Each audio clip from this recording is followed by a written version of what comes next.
بسم الله الرحمن الرحيم. إن الذين كفروا لن تغني عنهم أموالهم ولا أولادهم من الله شيئا وأولئك هم وقود النار. كدأب آل فرعون والذين من قبلهم كذبوا بذنوبهم والله شديد العقاب. قل للذين كفروا ستغلبون وتحشرون إلى جهنم وبئس المهاد. قد كان لكم آية في فئتين التقتا فئة تقاتل في سبيل الله وأخرى كافرة يرونهم مثليهم رأي العين والله يؤيد بنصره من يشاء إن في ذلك لعبرة لأولي الأبصار. زين للناس حب الشهوات من النساء والبنين والقناطير المقنطرة من الذهب والفضة والخيل المسبمة والأنعام والحرث ذلك متاع الحياة الدنيا والله عنده حسن المآب. قل أنبئكم بخير من ذلكم للذين اتقوا عند ربهم جنات تجري من تحتها الأنهار خالدين فيها وأزواج مطهرة ورضوان من الله والله بصير بالعباد. الذين يقولون ربنا إننا آمنا فاغفر لنا ذنوبنا وقنا عذاب النار. الصابرين والصادقين والقانتين والمنفقين والمستغفرين بالأسحار. صدق الله العظيم وبلغنا رسوله النبي الأمين المتين الصادق الكريم ونحن على ذلك لمن الشاهدين والشاكرين والحمد لله رب العالمين. وقال الله تبارك وتعالى في شان حبيبه ونبيه ورسوله إن الله وملائكته يصلون على النبي يا أيها الذين آمنوا صلوا عليه وسلموا تسليما. اللهم صل وسلم وزد وبارك على حبيبك سيدنا وشفيعنا ونبينا ومولانا محمد وعلى آله وصحبه ووارث حاله الغوث الأعظم. انتہائی معزز و مکرم جلیل الحضور نوجوان دوستوں ساتھیوں، بیت المقدس کے بابرکت سفر کے بعد میں آپ کی خدمت میں حاضر ہوں۔ عزیز دوستوں، بیت المقدس کی جو تفصیلات ہیں وہ سننے لائق ہیں۔ ان ساری تفصیلات کو میں نے اپنے چینل پر ریکارڈ کروا دیا ہے۔ اگر میں اس پر چلا جاؤں تو پھر آج کا درس رہ جائے گا، اس واسطے اس موضوع کو چھیڑے بغیر میں آگے بڑھ رہا ہوں۔ آپ حضرات میں سے جو دلچسپی رکھتے ہیں بیت المقدس کیسا ہے، وہاں جانا کیسا ہے، کن کن حالات سے انسان کو گزرنا پڑتا ہے، حاضری کس کی ہوتی ہے کس کی نہیں ہوتی، تفصیلات کیا ہیں، کیا کیا مقدس مقامات ہیں، تو یہ ساری تفصیلات انشاءاللہ تعالیٰ آپ میرے چینل پر جائیں، یوٹیوب پر جانے کے بعد سید مصباح پاشا قادری آپ سرچ کریں، لیٹسٹ ویڈیو انشاءاللہ آج یہ اپلوڈ ہونے والا ہے۔ ریکارڈنگ ہو چکی ہے اور ایڈیٹنگ بھی ہو چکی ہے، آج شام تک کسی نہ کسی طرح ویڈیو ریلیز ہو جائے گا، تو آپ کے ساتھ انشاءاللہ تفصیل سننا چاہیں تو ہمارے یوٹیوب چینل پر سن سکتے ہیں۔ آئیے آج کے درس کی طرف ہم بڑھتے ہیں۔ آج میں نے سورہ آل عمران کے رکوع نمبر 2 کی جملہ 8 آیتیں پڑھنے کی سعادت حاصل کی ہے۔ یہ رکوع تھوڑا سا طویل ہے، آیت نمبر 10 سے شروع ہو کر آیت نمبر 20 پر ختم ہو رہا ہے، تو تقریباً 11 آیتوں پر مشتمل یہ رکوع ہے۔ تو اس کو میں نے پورا رکوع نہیں پڑھا، اس کا کچھ چند آیتیں انشاءاللہ تعالیٰ آئندہ اتوار اللہ کی توفیق بخشی تو پھر اس کو ہم کنٹینیو کرتے ہیں، کیونکہ رکوع بہت بڑا ہے۔ عزیزان گرامی قدر، اس رکوع کا جو مرکزی عنوان ہے، ایک ہے مومنانہ فکر، ایک ہے کافرانہ فکر۔ دونوں کو اللہ پاک نے واضح کیا ہے۔ کافر کی فکر کیا ہوتی ہے، مومن کی فکر کیا ہوتی ہے، کافر کا سوچنا کیسے ہوتا ہے، مومن کا سوچنا کیسے ہوتا ہے، دونوں میں بنیادی فرق کیا ہے۔ کافر سوچتا ہے تو صرف دنیا کے لیے سوچتا ہے، ایمان والا جب سوچتا ہے تو دنیا کے ساتھ ساتھ اپنی آخرت کی بھی فکر کیا کرتا ہے۔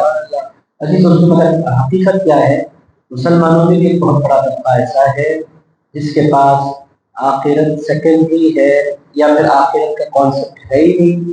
ایمان ہے آخرت پر مگر فکر نہیں ہے آخرت کی، تصور نہیں ہے آخرت کا، زندگی میں کہیں آخرت کے لیے کوئی نہ خیال ہے نہ کوئی جذبہ ہے۔ تو اللہ تعالیٰ اپنے کلام کے ذریعے اس فکر کو انسان کے ذہن میں بٹھانا چاہتا ہے کہ جس طرح دنیا انسان کماتا ہے، بناتا ہے، اچھی کرتا ہے، اسی طرح ایمان والے کی ذمہ داری ہے کہ اپنی آخرت کی بھی فکر کرے۔ عزیز دوستوں بھائیے، اللہ تعالیٰ نے کیا فرمایا آپ سماعت فرمائے۔ اللہ تعالیٰ فرماتا ہے ان الذین کفروا، بے شک جن لوگوں نے کفر کیا، لن تغنی عنہم اموالہم ولا اولادہم من اللہ شیئا، اللہ پاک فرماتا ہے ان کو، جن لوگوں نے کفر کیا ان کو اللہ کے عذاب سے نہ ان کا مال، نہ ان کے مال بچا سکتے ہیں، نہ ان کی اولاد بچا سکتی ہے۔ نہ قیامت کے دن مال کام آنے والا ہے، نہ قیامت کے دن اولاد کام آنے والی ہے۔ مال اور اولاد دو کا ذکر اللہ تعالیٰ اکٹھا فرما رہا ہے، کیونکہ انسان کی جو زندگی ہوتی ہے ان دو چیزوں پر، بالخصوص مردوں کی زندگی، عورتوں کی بھی زندگی، بالخصوص انہی دو چیزوں پر انسان کی پوری زندگی کا فوکس ہوتا ہے۔ ایک اس کے مال پر ہوتا ہے، دوسرا اس کی اولاد پر ہوتا ہے۔ شادی اگر ہو جائے تو اولاد کی تمنا، اولاد اگر ہو جائے تو اللہ تعالیٰ نے فطری طور پر انسان کے اندر یہ بات ڈال دی ہے کہ اس کو اپنی اولاد کی بڑی فکر ہوتی ہے۔ اولاد پر انسان بے پناہ اپنی جان نچھاور کرتا ہے، ایک فطری جذبہ ہے، مگر اولاد بہت سی مرتبہ اور مال بہت سی مرتبہ انسان کو اللہ سے غافل کرنے کا بھی سبب بن جایا کرتا ہے۔ اسی لیے اللہ پاک نے کہا پر ارشاد فرمایا انما اموالکم واولادکم فتنہ، اللہ پاک فرماتا ہے تمہارا مال اور تمہاری اولاد فتنہ ہے۔ فتنہ کا مطلب آزمائش ہے۔ اس کی وجہ سے بہت سی مرتبہ بندہ اللہ سے دور ہو جاتا ہے۔ کافروں کا قصہ کیا ہے؟ ان کی پوری زندگی مال کے کمانے میں، مال کے جمع کرنے میں، مال کی فکر کرنے میں، مال پر فوکس کرنے میں پوری زندگی گزر جاتی ہے، اور ان کا پورا بھروسہ جو ہوتا ہے وہ ان کے مال پر ہوتا ہے، اور اس کے بعد پھر اولاد پر ہوتا ہے۔ اولاد کا فیوچر اچھا کرنا، اولاد کو بہتر سے بہتر بنانا۔ آپ بولیں گے کہ اولاد کو چھوڑ دینا چاہیے پیدا کرنے کے بعد، ایسا نہیں ہے عزیزان گرامی قدر، اولاد کو بے سہارا چھوڑ دینے کی اسلام کو بھی تعلیم نہیں دیتا۔ ایک صحابی ان کی خدمت میں آئے تھے، آ کر عرض کیا تھا یا رسول اللہ میرے پاس اللہ نے بہت سا مال مجھے عنایت فرمایا ہے، میں چاہتا ہوں کہ اپنا پورے کا پورا مال دنیا میں جانے سے قبل، دنیا سے جانے سے قبل پورے کا پورا مال اسلام کی خدمت کے لیے وقف کر دوں۔ حضور علیہ السلام نے فرمایا اپنے مال کے تین حصے تقسیم، تین حصوں میں اپنے مال کو تقسیم کرو، ایک حصہ دے دو، بقیہ دو حصے رکھو۔ اس کے لیے ارشاد فرمایا اولاد کو بے سہارا چھوڑنے کے بجائے اولاد کو کچھ دے کر جانا دنیا سے بہتر ہے تاکہ وہ پریشان نہ ہو۔ تو عزیز دوستو، اللہ اور اس کے رسول چاہتے ہیں کہ اولاد کا خیال رکھا جائے۔ کبھی اسلام نے نہیں کہا کہ اولاد کو محروم کر دیا جائے، مگر اصل جو چیز ہے وہ ہے بیلنسنگ۔ بیلنسنگ انسان کھو دیتا ہے، یہ ایک بہت بڑا مسئلہ ہے۔ مال کو لے کر بھی انسان بیلنسنگ کھو دیتا ہے، اور اولاد کو لے کر بھی انسان بیلنسنگ کھو دیتا ہے۔ مال اولاد کی خاطر کماتا ہے، اور پھر انسان کہاں کہاں سے کماتا ہے، جہاں جہاں سے نہیں کمانا چاہیے وہاں سے بھی انسان مال کماتا ہے۔ جتنے فراڈ کرنے والے، دھوکہ دینے والے، حرام کمائی کمانے والے کیوں کماتے ہیں؟ ایک انسان کی ضرورت کتنی ہے عزیز دوستوں؟ کوئی 1 کروڑ بطور مثال اگر کوئی بلینئر جو ہو گیا، کھائے گا کیا؟ وہی تو کھانا ہے، ترکاریاں وہی کھانا ہے، انڈے وہی کھانا ہے، گوشت ایک وقت میں انسان کھائے گا کتنا؟ پھر انسان اتنا جمع کیوں کرتا ہے؟ اس کا جواب یہ ہے کہ انسان اتنا جو کچھ جمع کرنے لگتا ہے اولاد کی خاطر۔ اور عزیز دوستوں، اللہ پاک نے فرمایا قیامت کے دن نہ مال کام آئے گا نہ اولاد کام آئے گا۔ اللہ رب العزت اگر ناراض ہو جائے کیا فائدہ ہے اس مال کا، کیا فائدہ ہے اس اولاد کا؟ تو عزیز دوستوں، کیا بیلنسنگ کس میں ہے؟ بیلنسنگ اس بات میں ہے کہ جتنا ٹائم مال کو دینا ہے بندہ مال کو دے، اور جتنا ٹائم اللہ کو دینا ہے بندہ اللہ کو دے۔ ہمارے پاس بہت سے لوگوں کو آپ دیکھیں گے صبح سے لے کر رات تک بھاگتے رہتے ہیں، بھاگتے رہتے ہیں، بھاگتے رہتے ہیں، ان کے پاس اتنا ٹائم بھی نہیں ہوتا کہ وہ دل لگا کر 4 رکعت نماز پڑھ سکیں، نہیں ہوتا ان کے پاس ٹائم، وہ بھاگتے رہتے ہیں اور سمجھتے ہیں کہ زندگی کا ایک کامیاب ترین انسان۔ اللہ پاک فرماتا ہے یہ تمہاری بڑی غلطی ہے۔ اللہ کو بھول کر اگر تم کامیابی تلاش کرنے نکلے ہو تو یہ تمہاری سب سے بڑی نادانی ہے، کہ یہ دونوں چیزوں کے درمیان بڑا گہرا ربط ہے، مال میں اور اولاد میں۔ مال اور اولاد یہ دو مرکزی چیزیں ہیں انسان کی زندگی میں، جو انسان کو اللہ سے غافل کرتی ہے. اسی لیے اللہ پاک نے ایک اور مقام پر ارشاد فرمایا یا ایھا الذین آمنوا لا تلہکم اموالکم ولا اولادکم عن ذکر اللہ. اے ایمان والو کہیں ایسا نہ ہو کہ تمہارا مال اور تمہاری اولاد تمہیں اللہ سے دور کر دے, تمہیں اللہ سے غافل کر دے. یہ ایسا ہوتا ہے. اللہ پاک فرماتا ہے جو مال پر فوکس کر کے مولا کو بھول جائے, جو اولاد کے فیوچر کو بنانے کی تمنا میں اللہ کو اگنور کرنے لگے, وَمَن يَفْعَلْ ذَلِكَ فَأُولَٰئِكَ هُمُ الْخَاسِرُونَ, جن لوگوں نے ایسا کیا وہی لوگ نقصان اٹھانے والے. تو عزیز دوستو, بنیادی بات کیا ہے؟ مال کمانے پر اسلام نے پابندی نہیں لگائی. اللہ رب العزت چاہتا ہے کہ مسلمان مال کمائے تاکہ وہ اپنی بیوی بچوں کا, اپنے ماں باپ کا, اپنے گھر والوں کا خیال رکھیں, مگر ایسا نہ ہو کہ مال کمانے کی دھن میں اور اولاد کا فیوچر سیکیور کرنے کی دھن میں انسان اپنے پروردگار کو بھول جائے. بیلنسنگ بہت زیادہ ضروری ہے. عام طور پر انسان بیلنسنگ کھو دیتا ہے. یہ ہے اصل مسئلہ. میرے دوستوں, مال کمانے میں کوئی حرج نہیں, آپ جتنا چاہے کمائیں, شرط یہ ہے کہ اللہ کو بھولے بغیر کمائیں. ایسا نہ ہو کہ آپ بھاگتے رہے. اللہ کے نبی علیہ السلام نے فرمایا جب انسان دھن میں لگ جاتا ہے مال کمانے کے, کمانے لگتا ہے, تو اللہ رب العزت فرماتا ہے جو مجھے بھول کر مال کی طرف چلا گیا میں اس کو ایسی مصروفیت دوں گا کہ اس کو راحت ہی نہیں ملے گی. دن رات وہ بندہ بھاگتا رہے گا, بھاگتا رہے گا, بھاگتا رہے گا. راحت نام کی کوئی چیز اس کی زندگی میں نہیں ہوگی. آپ راحت چاہتے ہیں تو پھر انسان کو چاہیے کہ مال کو جتنا وقت دینا ہے مال کو دے, جتنا وقت اولاد کو دینا ہے اولاد کو دے, جتنا وقت ذکر کو دینا ہے ذکر کو دے. عزیز دوستوں, اس بیلنسنگ کو کیسے ہم کر سکتے ہیں؟ ایک خوبصورت نسخہ آج کل انگریز بیان کر رہے ہیں مگر ہے بڑا زبردست. وہ کہتے ہیں انسان اپنی زندگی کو یہ 24 گھنٹوں کو 3 حصوں میں تقسیم کر دے. ایک کچھ اس کا فارمولا بھی بیان کر رہا ہے, آج کل بہت چل رہا ہے. وہ کہتے ہیں اپنی زندگی کو انسان 3 حصوں میں, اپنے 24 گھنٹوں کو انسان 3 حصوں میں تقسیم کر دے. 8 گھنٹے کام کو دے. بات کافی ہوتی ہے مگر بات بڑی بیلنسنگ ہے. وہ کہتے ہیں 8 گھنٹے بندہ کام کو دے, اس کے بعد 8.5 گھنٹے بھی نہیں, 10 منٹ بھی اس کے آگے نہیں. 8 گھنٹے کام کے ہو گئے بس. اس کے بعد پھر نہ ای میل ہے نہ اس کے بعد کوئی کام ہے. یہ آپ نہیں جانتے, یہ ملٹی نیشنل کمپنیز والے جانتے ہیں کہ کیسا ان لوگوں کو گھسا جاتا ہے. عزیز دوستو, آپ لوگوں کو پتا بھی نہیں ہوگا, میں بھی نہیں گیا کمپنی میں, مگر میں دوست احباب سے ملنے جلنے والوں سے سنا کرتا ہوں کہ 8 گھنٹے کی جاب ہوتی ہے, 15 گھنٹوں کا کام ہوتا ہے. اتنا برڈن اس پر ڈال دیتے ہیں. تو اس معاملے میں انسان کو تھوڑا سا سیریس ہونا. انسان مشین نہیں ہے کہ چلتی رہے. انسان ہے. تو عزیز دوستو, 8 گھنٹے کام کے لیے لگائیں, 8 گھنٹے انسان اپنی نیند کے لیے, اپنے آرام کے لیے لگائے. اور پھر اس کے بعد اب بقیہ 8 گھنٹے کیا ہے عزیزان گرامی, پھر اس کے بعد جو 8 گھنٹے ہیں وہ لوگ الگ تقسیم کرتے ہیں. اگر آپ مسلمان سے پوچھیں تو بقیہ جو 8 گھنٹے وہ اللہ کی عبادت کے لیے, اللہ کے ذکر کے لیے, بیوی بچوں کے لیے بندہ نکالے. آپ بولیں گے اتنے تو گھنٹے نظر ہی نہیں آ رہے. عزیزان گرامی ہوتے ہیں ہمارے پاس 24 گھنٹے ہمارے پاس ہوتے ہیں. آپ بولیں گے اتنے تو ہمارے پاس نہیں, آپ کہاں سے لا رہے ہیں؟ عزیز دوستوں, ہم تمام کے پاس ہوتے ہیں مگر ہمیں اندازہ بھی نہیں ہوتا اور یہ وقت گزر جایا کرتا ہے. تو بیلنسنگ کی ضرورت ہے.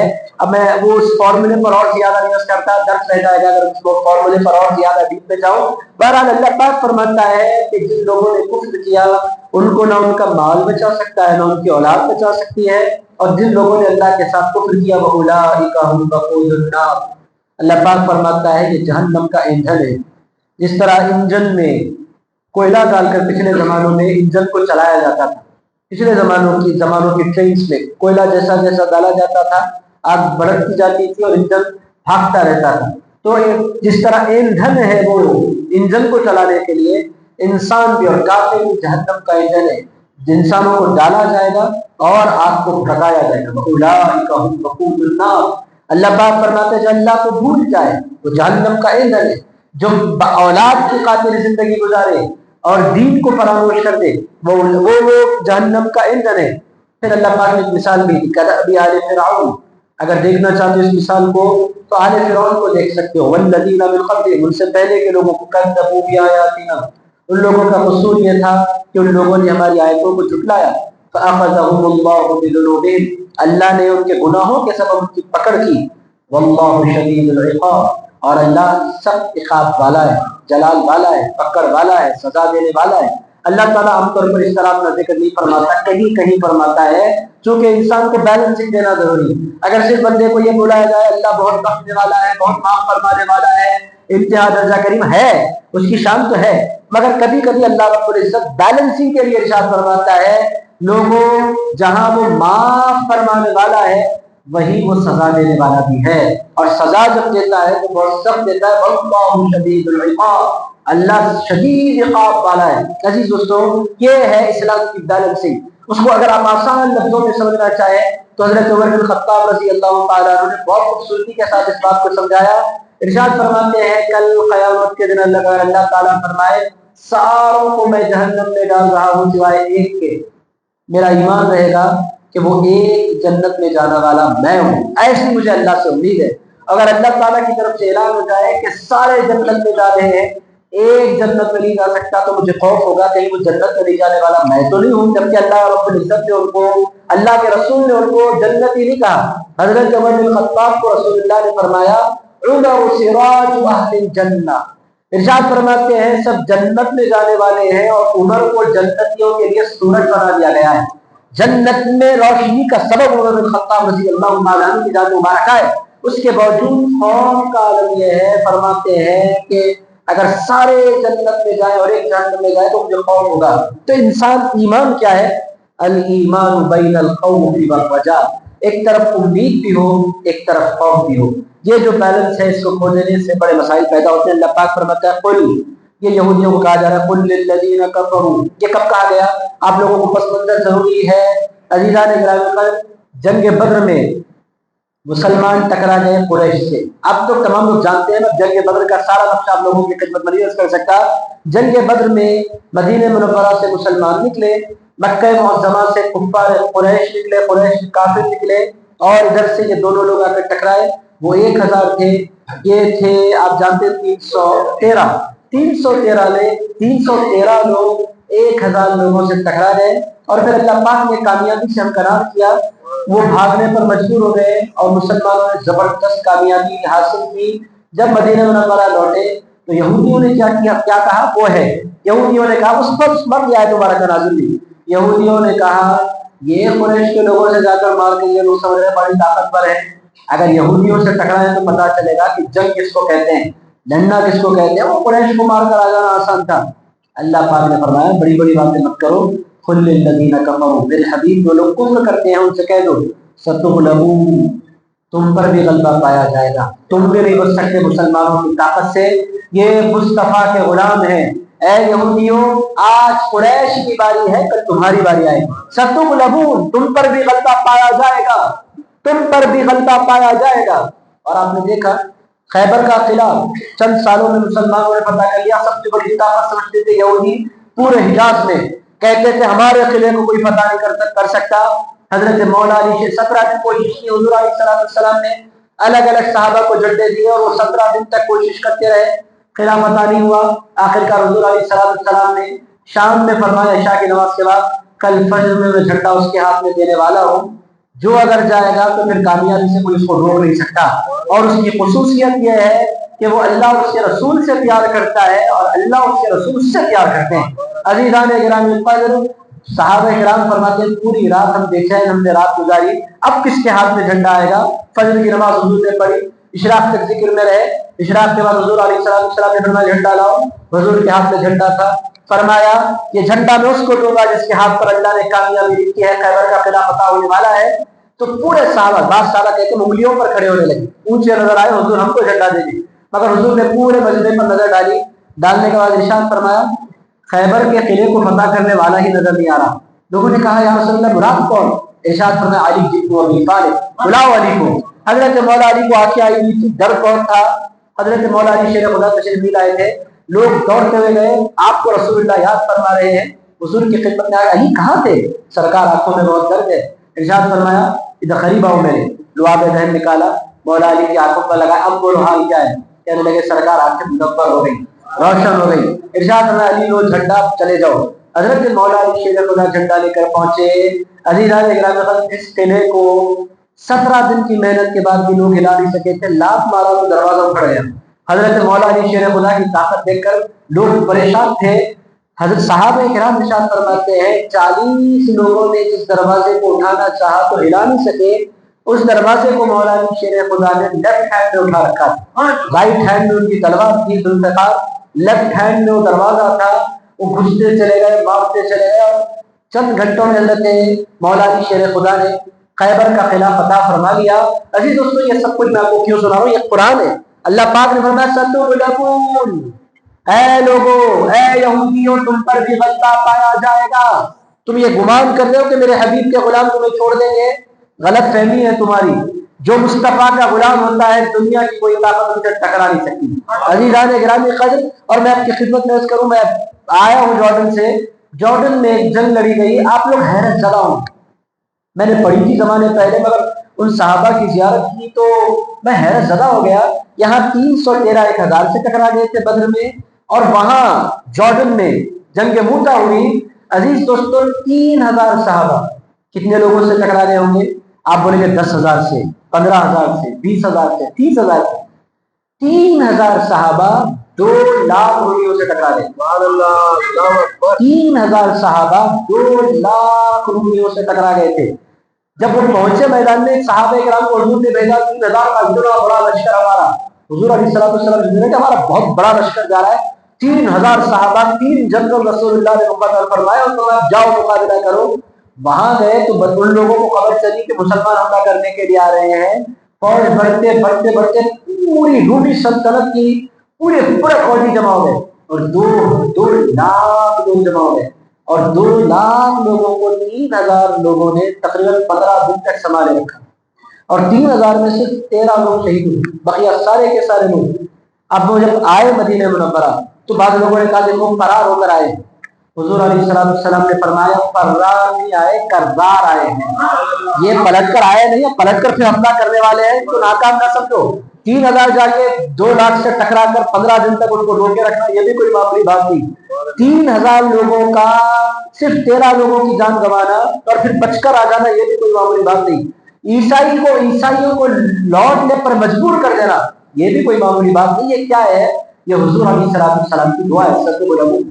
اگر عزیزان گرامی قدر، اگر آج آپ جائیں گے تو آپ مسلمانوں کو بڑا غالب پائیں گے، بڑا مجبور پائیں گے، اور یہودیوں کو بڑا غالب پائیں گے۔ مسجد اقصیٰ اگر آپ جائیں گے، آپ کو اندازہ ہوگا کہ ہمارا ملک تھا، ہماری آبادی تھی، ہماری سلطنتیں تھیں، آج تہس نہس کر دی گئی۔ میں آپ کی خدمت میں سن ہوئے واقعات تو میں پر نہیں سنا سکتا۔ جارڈن کے ایئرپورٹ پر واپسی کے دن ایک 60 سالہ فلسطینی سے میری ملاقات ہوئی۔ شارجہ میں دنوں کام کر رہے ہیں، فلسطینی ہیں۔ تو میں نے ان سے پوچھا آپ کہاں سے؟ انہوں نے مجھ سے پوچھا پہلے آپ کہاں سے؟ میں نے کہا ہندوستان سے۔ کئی فجیت آئے کیسے؟ میں نے کہا زیارت المسجد الاقصیٰ، مسجد اقصیٰ کی زیارت کے لیے میں آیا تھا۔ انہوں نے کہا کہ آپ کو زیارت نصیب ہو گئی؟ میں نے کہا اللہ کے فضل سے زیارت نصیب ہو گئی۔ انہوں نے کہا میری عمر 60 سال ہے اور میں فلسطین کا رہنے والا ہوں، تمنا ہے کہ مسجد اقصیٰ جاؤں، اگر 60 سال گزر گئے اب تک میں مسجد اقصیٰ دیکھ نہیں پایا۔ کیوں نہیں دیکھ پائے؟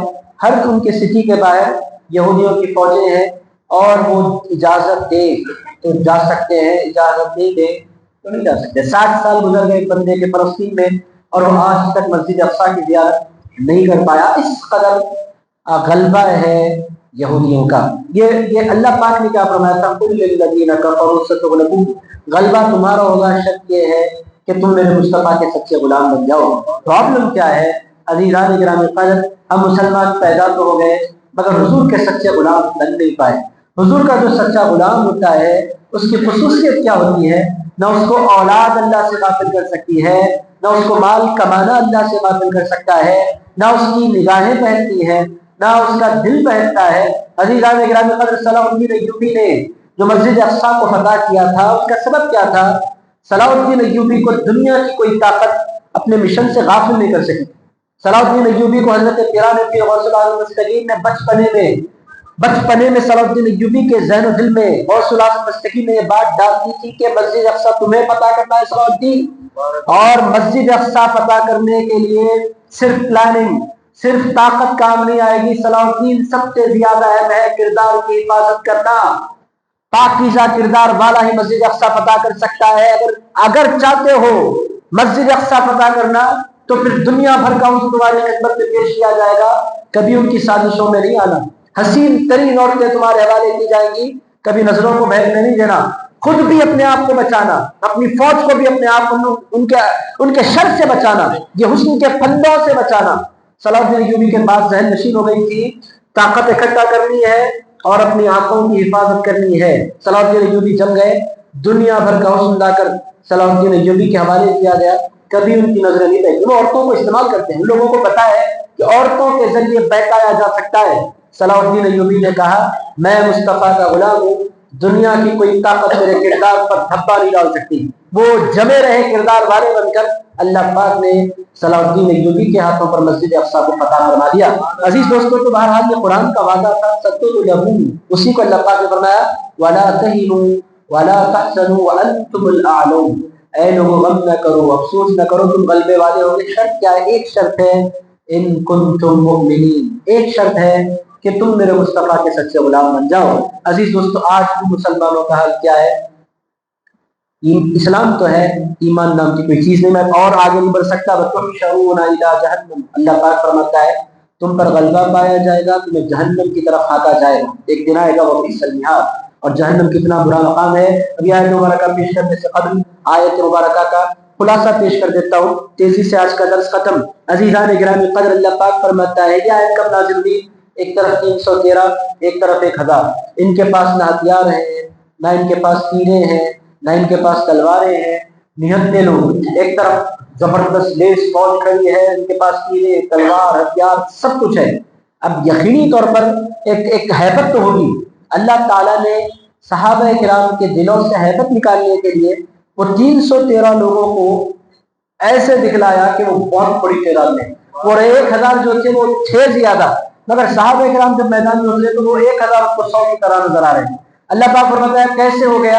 اللہ رب العزت نے ان کے حوصلے بڑھانے کے لیے اس منظر ہی کو بدل کر ان کو دکھلایا۔ یہ ہے آیت مبارکہ قد کان لکم آیۃ، تمہارے لیے نشانی ہے فی ان چیزوں میں، فی فئتین التقطا، جب دو گروپ آپس میں ٹکرا گئے، فئۃ تقاتل فی سبیل اللہ، ایک گروپ وہ تھا جو اللہ کے لیے لڑ رہا تھا، وأخرى کافرہ، دوسرا گروپ کافروں کا تھا، یرونہم مثلیہم رأی العین، اور مسلمان کافروں کو ایسے دکھ رہے تھے جیسے وہ خود ہیں، یعنی وہ 1000 ہیں تو مسلمان بھی ان کو 1000 سے زیادہ دکھ رہے تھے۔ کیوں دکھ رہے تھے؟ واللہ یؤید بنصرہ من یشاء، اللہ جس کی چاہتا ہے غیب سے تائید فرمایا کرتا ہے، مدد فرمایا کرتا ہے۔ یہ اللہ کی مدد تھی، اللہ کی تائید تھی جو صحابہ کرام کے لیے اللہ پاک نے فرمائی ان فی ذلک لعبرۃ لأولی الابصار، بے شک اس میں نصیحت ہے آنکھ والوں کے لیے۔ آنکھ نہیں ہے تو بدر میں کسی کے لیے کوئی نصیحت نہیں، اگر آنکھ ہے تو بدر بتلائے گی کہ اصل چیز ظاہری طاقت نہیں ہے، اصل چیز اللہ کی فضل، اللہ کا فضل، اللہ کی نصرت، اللہ کی مدد، یہ اصل چیز ہے۔ عزیزان گرامی قدر، اس کے بعد کی جو آیت مبارکہ ہے بڑی اہم ہے، میں 3-4 منٹ میں آیت مبارکہ کا خلاصہ پیش کر دیتا ہوں۔ بڑی خوبصورت آیت مبارکہ، اللہ پاک نے اس میں بیان فرمایا ہے کہ مردوں کے لیے اللہ رب العزت سے دور کرنے کے لیے جو اسباب ہے وہ کیا ہے۔ مرد بیٹھتے ہیں تو بیٹھتے کیسے، وہ کون سی شہوات ہیں جو انسان کے اندر اور مرد کے اندر رکھی گئی، اور یہی وہ رکاوٹیں ہیں جس کی وجہ سے انسان اللہ سے دور ہو جاتا ہے۔ وہ کیا کیا ہے؟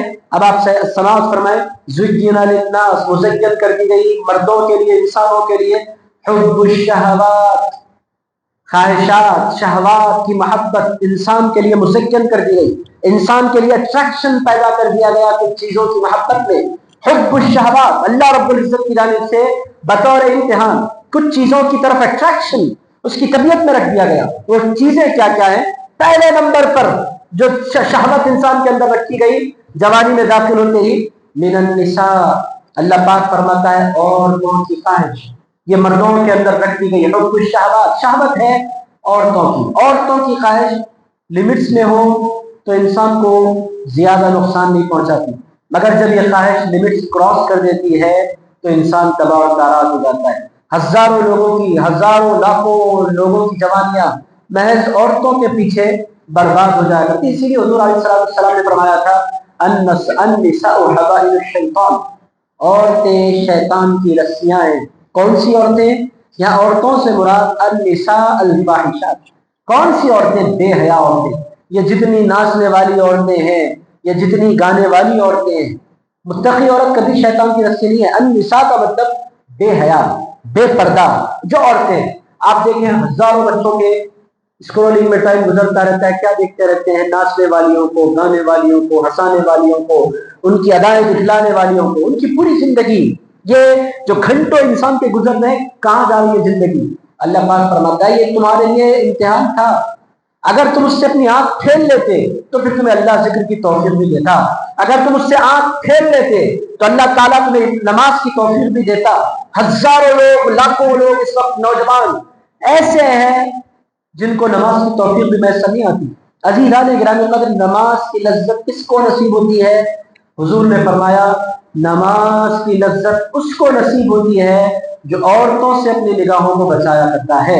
آپ نے جو ہی نگاہوں کو چھوڑا آزاد، اسی وقت اللہ تعالیٰ یا اللہ تعالیٰ فرماتا ہے تو حسن فانی کا دیوانہ ہے تو پھر حسن باقی کی طرف تجھے آنے میں نہیں دوں گا۔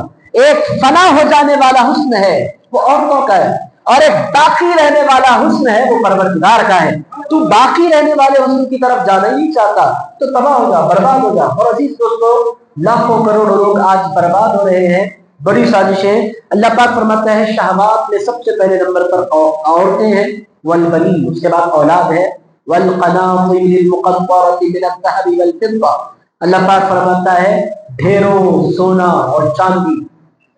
آپ بڑے نے سونا اور چاندی مردوں کو تو پسند نہیں ہوتا، مرد پہنتے نہیں ہیں، مگر عزیزان گرامی قدر سونے اور چاندی کے پیچھے پوری دنیا دوڑ رہی ہے، کل بھی اور آج بھی، اور قیامت تک دنیا دوڑتی رہے گی۔ پورا مارکیٹ انحصار کرتا ہے تو سونے اور چاندی پر۔ اللہ پاک فرماتا ہے تیسرے نمبر پر ڈھیروں سونا اور ڈھیروں چاندی۔ تین چیزیں ہو گئی، کیا کیا ہو گئی؟ عورتیں ہو گئی، بیٹے اولاد ہو گئی، اس کے ساتھ سونا اور چاندی کے ڈھیر، تین چیزیں ہو گئی۔ اس کے بعد اللہ پاک فرماتا ہے وَالْخَيْلِ الْمُسَوَّمَةِ، نشان لگے ہوئے گھوڑے۔ آپ بولیں گے ہم تو وہ گھوڑوں سے کوئی دلچسپی نہیں، گھوڑے اس زمانے میں دنیا کی سب سے بہترین سواری ہوا کرتے تھے۔ عزیز دوستوں، بڑا آدمی کون ہے؟ جس کے پاس عالی شان گھوڑا ہے۔ اس زمانے میں انسان کی پہچان کیسے ہوتی تھی؟ بندہ اگر گھوڑے پر بیٹھ کر نکلے تو بڑا آدمی ہے، گدھے پر بیٹھ کر نکلے تو چھوٹا آدمی۔ یہ ایسا تصور تھا اس زمانے میں۔ گدھے کی بھی سواری ہوتی تھی اور گھوڑے کی بھی سواری ہوتی تھی۔ گھوڑے کی سواری کا مطلب کار میں بیٹھ کر آپ نکل گئے، اور گدھے کی سواری کا مطلب بائک پر بیٹھ کر آپ نکل گئے۔ اب بائک والے برا نہیں مانے، عزیزان گرامی قدر، گدھے پر بٹھا رہے ہوئے عزیز دوستوں ایسا نہیں ہے، اس زمانے میں ایسا کانسیپٹ تھا۔ بائک کا مطلب گدھا اور پھر گھوڑے کا مطلب کار، ایسا آپ سمجھو۔ پھر کاروں میں بھی جس طرح آج کاروں میں بھی الگ الگ قسمیں ہیں، ماروتی سے شروع ہو کر اب آپ کہاں تک جاتے ہیں اللہ و رسول عالم۔ عزیزان گرامی قدر 10 کروڑ کی بھی کار ہے، 2 کروڑ کی بھی کار ہے۔ اب ایک صاحب مجھ سے بتا رہے تھے کہ میری کار کا ایکسیڈنٹ ہوا، آٹو والے نے مارا تو 22 لاکھ کا خرچہ آ گیا۔ ڈیفینڈر تھی ان کے پاس، 22 لاکھ کا خرچہ آٹو والے کے مارنے پر۔ میں نے کہا بھائی 22 لاکھ میں تو شوروم کی نئی کار آ جاتی ہے، آپ جتنا پیسہ آپ نے کار بنانے پر دیا تو عزیزان آپ نے اتنی بڑی کار کیوں رکھی؟ تو اس کا جواب ان کے پاس ایک ہی تھا، مردوں کا شوق ایسا ہے، شوق تو ہے۔ تو عزیز دوستوں یہ اللہ پاک نے قرآن میں فرمایا برانڈڈ، الخیل المسومہ کا مطلب برانڈڈ کاریں، مردوں کے شوقوں میں سے ایک شوق۔ اللہ پاک فرماتے ہیں عورتوں کا شوق، بچوں کا شوق۔ آج کل یہ بچوں کا شوق ذرا کم ہو گیا ہے، حیبت میں لوگ ہم دو ہمارے دو، اس سے بڑھ کر ہمت نہیں کر پا رہے۔ پچھلے زمانے میں بچوں کا بھی لوگ شوق کرتے تھے، ایک ایک کے 10 بچے، 12 بچے۔ ایک خاتون کو میں نے ایسی دیکھی کہ اللہ تعالیٰ نے ان کو 24 بچے عنایت فرمائے، 24۔ ایمان تھا، اللہ پر بھروسہ تھا، اور وہ لاڑا بھی نہیں تھے، اتنے نخرے بھی نہیں تھے، اللہ تعالیٰ دیتا چلا جاتا تھا، وہ لیتے چلے جاتے تھے۔ اللہ کے فضل پر بھروسہ تھا، کون کھلائے گا، کیسے کھلائے گا، وہ فکر ہی وہ نہیں کرتے تھے۔ اللہ دینے والا ہے تو اللہ پالنے والا بھی، ان کا ایمان بھی مضبوط تھا۔ بہرحال دوسرا شوق اولاد کا، تیسرا شوق سونے اور چاندی کا۔ اللہ پاک نے فرمایا من الذهب والفضة، اس کا تیسرا شوق۔ چوتھا شوق والخیل المسومہ، اللہ پاک فرماتا ہے کہ نشاندار گھوڑے۔ اس کا مطلب کیا ہے؟ سیدھا سادہ مطلب یہ ہے برانڈڈ کارز، برانڈڈ کارز، یہ بات آپ سے بالخیل المسومہ، برانڈڈ کارز، اس کا بھی انسان کو شوق۔ اس کے بعد اللہ پاک فرماتا ہے والانعام، اللہ پاک فرماتا ہے کہ اس کے ساتھ ساتھ ان کو جو پسند ہیں وہ جانور۔ آپ بولیں گے جانوروں کا بھی شوق ہوتا ہے، مردوں کو شوق ہوتا ہے، یہ پیسہ نہیں ہے تو کچھ بھی نہیں ہوتا، گھر میں جگہ نہیں ہے آپ کہاں سے شوق کریں گے۔ اور بکریاں پالنے کے علاوہ جلدی والے اجازت کے تو بکریاں پال لینا باہر، اس کے علاوہ آپ کچھ بھی نہیں کر سکتے، گھر میں جگہ ہی نہیں ہے، نہ مرغیاں ہیں نہ مرغیوں کے بچے ہیں، آج کل کچھ بھی نہیں ہے۔ وہ ہمارے بچپنے تک وہ آنگن ہوتے تھے گھروں کے اندر اور مرغیاں ہوتی تھی، ان کو بٹھاتے تھے، فلیٹ میں مرغی لائیں گے تو پھر پورا فلیٹ کلکن ہو جائے گا۔ عزیز دوستوں یہ شوق ہے مردوں کا، جانوروں کا بھی شوق ہوتا ہے۔ ایک صاحب کے پاس ان کے فارم ہاؤس پر گیا تو تقریباً